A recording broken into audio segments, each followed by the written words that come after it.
Alhamdulillah nahmaduhu wa nasta'inuh wa nastahdiih wa nastaghfiruh wa na'udzu bihi min shururi anfusina wa sayyiati a'malina may yahdihillahu fala mudilla lahu wa man yudlil fala hadiya lahu ashhadu an la ilaha illallah wahdahu la syarika lahu wa ashhadu anna Muhammadan abduhu wa rasuluh la nabiyya ba'dah.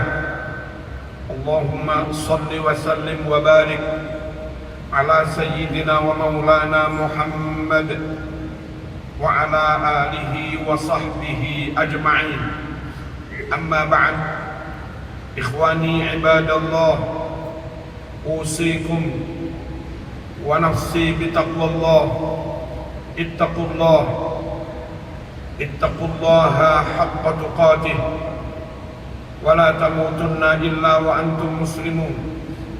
Kaum muslimin rahmakumullah, masih dalam rangkaian peringatan bulan Maulid, bulan lahirnya Nabi Muhammad SAW. Mari kita teguhkan kembali bahwa kita benar-benar berkomitmen memegangi Al-Quran dan Sunnah. Itu harus, karena memang itu kunci keselamatan kita. Syahadatain, syahadat tauhid, asyhadu an la ilaha illallah, syahadatul rasul, wa asyhadu anna Muhammadar Rasulullah. Dua macam syahadat itu sekaligus mengandung makna dan implikasi bahwa kita berjanji kepada Allah untuk senantiasa memegangi Al-Quran, asyhadu an la ilaha illallah, dan memegangi sunnah Rasulullah SAW dengan meyakini kebenarannya, wa asyhadu anna Muhammadar Rasulullah.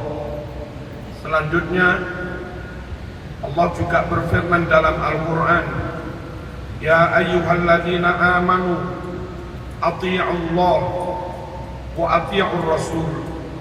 Hai orang yang beriman, taatlah kamu kepada Allah, pegang Al-Quran. Taatlah kamu kepada Rasul, pegang sunnah. Rasulullah SAW bersabda, sejatinya mentaati Rasul sama saja dengan mentaati Allah Subhanahu wa ta'ala. Man ata'ani faqad ata'a Allah wa man asani faqad asallah. Siapa yang mentaati aku, sejatinya dia mentaati Allah Subhanahu wa ta'ala. Siapa yang menentang maksiat padaku, sejatinya dia juga maksiat pada Allah Subhanahu wa ta'ala. Kaum muslimin rahmakumullah, ketika Rasul menyebut al-ghuraba adalah orang-orang yang benar-benar beruntung, bejo dunia sampai akhirat. Tuba lil ghuraba, beruntung sekali para ghuraba. Sahabat bertanya, wa manil ghuraba ya Rasulullah? Siapa al-ghuraba yang beruntung itu wahai Rasulullah? Nabi bersabda,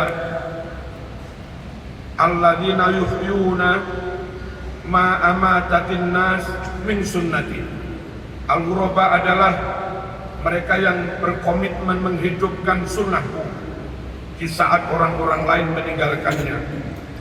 Kaum muslimin rahmakumullah, lebih lanjut Nabi juga mengatakan, taraktu fikum amrayn lan tadillu ma in tamassaktum bihima, kitaballah wa sunnata rasulih. Aku tinggalkan untuk kalian semua dua pusaka. Jikalau kalian benar-benar pegangi dua pusaka itu, maka selamatlah kalian. Kalau tidak, maka celakalah kalian. Apa dua pusaka itu? Kitab Allah wa sunnata rasulih, Al-Quran dan sunnah. Klaim ngaku-ngaku cinta Rasulullah SAW tanpa memegangi sunnah adalah kebohongan, klaim kosong. Nabi bersabda, man ahabbani falyastanna bi sunnati wa man ahabbani dakhalal jannah. Siapa yang mencintai aku, maka dia harus senantiasa mengikuti sunnahku. Dan siapa yang mencintai aku dengan mengikuti sunnahku, maka dipastikan dia masuk surga. Kaum muslimin rahimakumullah, memegangi sunnah sangat penting, mengamalkan sunnah sangat penting, meyakini kebenaran sunnah sangat penting, menjaga sunnah untuk tidak ditambah-tambah, menjaga sunnah untuk tidak dikurang-kurangi, menjaga sunnah untuk tidak dirubah-rubah, tentu sangat penting. Karena kalau kita menambah-nambah, itu menjadi bid'ah. Kalau mengurang-kurangi itu khianat. Kalau merubah-rubah itu khurafat. Dan tiga-tiganya menyebabkan kesesatan. Kullu muhdatsatin bid'ah wa kullu bid'atin dhalalah wa kullu dhalalatin finnar. Setiap yang dibuat-buat dulu nggak ada lalu diada-adakan, itu namanya bid'ah. Dan setiap yang bid'ah berarti sesat. Setiap yang sesat berarti ancamannya masuk neraka. Kaum muslimin rahmatullah, bagaimana menjaga sunnah supaya tetap utuh, ditambah tidak, dikurangi tidak, dirubah-rubah makna dan pemahamannya juga tidak. Jangan ikut golongan-golongan yang menyimpang dari ahlu sunnah wal jamaah. Ada golongan yang hanya mencintai ahlul bait, yang hanya percaya kepada ahlul bait, yang hanya menerima hadis riwayat ahlul bait. Golongan seperti ini, kalaupun di Sahih Bukhari ada ratusan bahkan ribuan hadis sahih, kalau di Sahih Muslim ada ratusan bahkan ribuan hadis sahih, namun hadis itu riwayat dari sanad sahabat, maka mereka pun menolaknya. Dan kalau mereka menolak hadis riwayat sahabat, menurut mereka hadis hanya dari jalur ahlul bait. Berapa ribu sunnah Rasul yang mereka tolak. Sikap seperti ini tidak menjaga keutuhan sunnah. Padahal Allah berfirman dalam Al-Quran, wa ma ataakumur rasul fakhudhu. Sunnah apapun yang telah disampaikan Rasul kepadamu, ambil semua. Sikap seperti di atas tersebut menyalahi Al-Quran yang memerintahkan supaya ambil seluruh sunnah. Tirulah para sahabat, mendapat perintah apapun tidak pernah banggen, tidak pernah menolak, senantiasa dijawab sami'na wa ata'na. Wa qalu sami'na wa ata'na ghufranaka rabbana wa ilaikal masir. Kaum muslimin rahmatullah, ada juga golongan yang hanya percaya kepada sahabat. Mereka membenci ahlul bait, mereka menolak ahlul bait, mereka menolak hadis sahih sekalipun kalau itu riwayat ahlul bait. Lagi-lagi golongan seperti ini juga tidak menjaga keutuhan sunnah dengan menolak riwayat-riwayat ahlul bait. Berapa persen sunnah Rasulullah SAW yang hilang? Ada juga golongan yang punya prinsip, kalau enggak masuk akal enggak kami terima. Akhirnya hadis Bukhari, Muslim yang bercerita tentang Mi'raj Rasulullah SAW mereka tolak dengan alasan enggak masuk akal. Hadis bahwasanya dari sela-sela jari Rasulullah SAW menyumber air itu ada di Bukhari Muslim, mereka juga menolaknya. Alasan enggak masuk akal, bahwa menjelang kiamat matahari terbit dari barat, terbenam di timur, ada di Sahih Bukhari Muslim. Mereka juga menolaknya dengan alasan tidak masuk akal. Hindari kelompok-kelompok seperti ini. Selamatkan keluarga kita dari kelompok seperti ini, karena akan membawa kita atau keluarga kita mengingkari sunnah ataupun mengingkari sebagian dari sunnah. Padahal amanat dari Al-Quran, fakhudhu, ambil semua yang disampaikan Rasulullah SAW. Kaum muslimin rahimakumullah, ada juga golongan yang tidak selektif.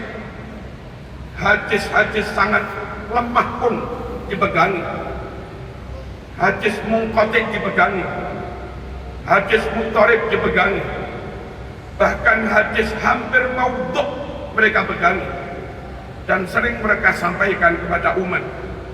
Sungguh kelompok seperti ini tidak menjaga kemurnian sunnah, dan kasihan umat terlanjur percaya pada mereka, kadung dilakon diamalni sebegitu rupa, ternyata bukan ajaran Rasulullah SAW, ternyata bukan perintah Rasulullah SAW.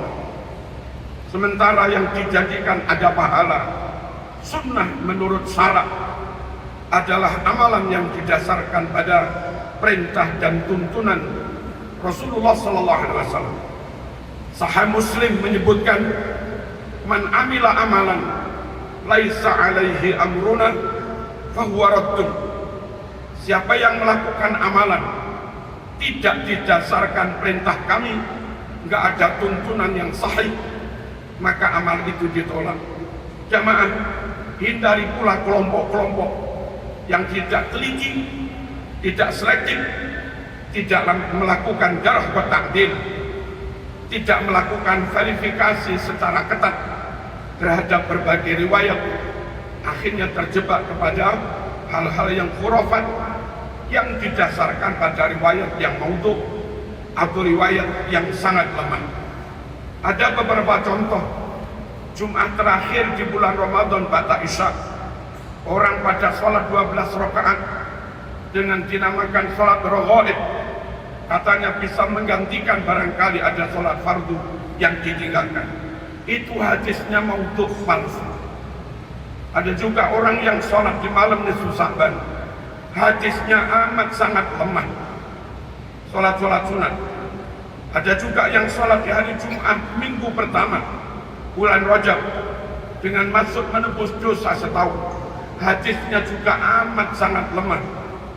Masih banyak ustaz-ustaz ketika maulid berdalil, man 'azzama maulidi kuntu lahu syafi'an yaumal qiyamah. Hadis itu hampir gak disebut dalam berbagai kitab sunnah. Kalaupun ada riwayatnya sangat lemah. Mohon kaum muslimin rahimakumullah menyampaikan apapun, hati-hati. Mari kita jaga sunnah, jangan ditambah-tambah, jangan dikurang-kurang, jangan dirubah-rubah. Yang tidak sahih jangan dicampur dengan yang sahih, kasihan umat. Di samping itu kaum muslimin rahimakumullah, supaya memaknainya tetap benar, nggak menyimpan, serahkan bagaimana memaknai Quran Sunnah kepada para ulama, kepada para kiai. Mereka lah yang mewarisi ilmu dari gurunya, dan mereka lah yang ngaji langsung dengan kitab Bukhari Muslim asli. Bukan hanya itu, mereka juga membekali diri, melengkapi diri dengan ilmu alat. Mereka alim nahwu, mereka alim sharaf, mereka alim balaghah, mereka alim mantik, mereka alim usul fikih, mereka mengerti mustalah hadis, mereka mengerti ulumul Quran, mereka mengerti gharaibul alfaz dan yang lain-lain. Yang mana ilmu-ilmu itu sangat penting untuk memastikan kebenaran pemaknaan Quran, pemahamannya, istinbatnya, ataupun penafsirannya. Yang tidak menguasai ilmu-ilmu alat, mohon jangan berani-berani menyentuh, berani menafsirkan Quran. Mungkin lafadznya masih asli, lafadz hadisnya masih asli, tapi ketika orang yang nggak melengkapi diri dengan ilmu alat dan nggak berguru, lalu menafsiri lafadznya asli namun maknanya menyimpang dari ajaran Rasulullah SAW, dan itu juga khurafat. Dan bagi orang awam, kita yang awam ini kaum muslimin, hati-hati memilih guru, hati-hati memondokkan anak, hati-hati memilih lembaga untuk anak-anak kita. Sekiranya terindikasi non ahlus sunnah wal jamaah atau ngaku-ngaku ahlus sunnah tapi tidak benar-benar alim, mohon dihindari supaya anak-anak kita tidak mendapatkan riwayat yang salah, tidak mendapatkan ajaran yang salah, tidak mendapatkan ajaran yang ditambah-tambah.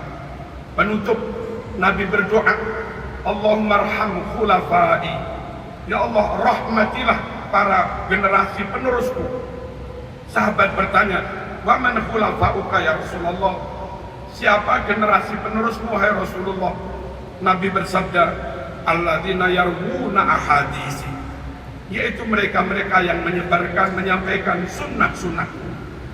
Semoga sekelumit khutbah ini membuat kita semakin komitmen memegangi Al-Quran dan sunnah, dan itulah kunci keselamatan kita, juga keluarga kita. Ya ayyuhalladzina amanu qu anfusakum wa ahlikum nar. Hai orang-orang yang beriman, jaga dirimu, keluargamu, jangan sampai mereka masuk neraka. Bismillahirrahmanirrahim. Wal asri innal insana lafi khusr illa alladzina amanu wa amilus solihat wa tawassaw bil haqq wa tawassaw bis sabr.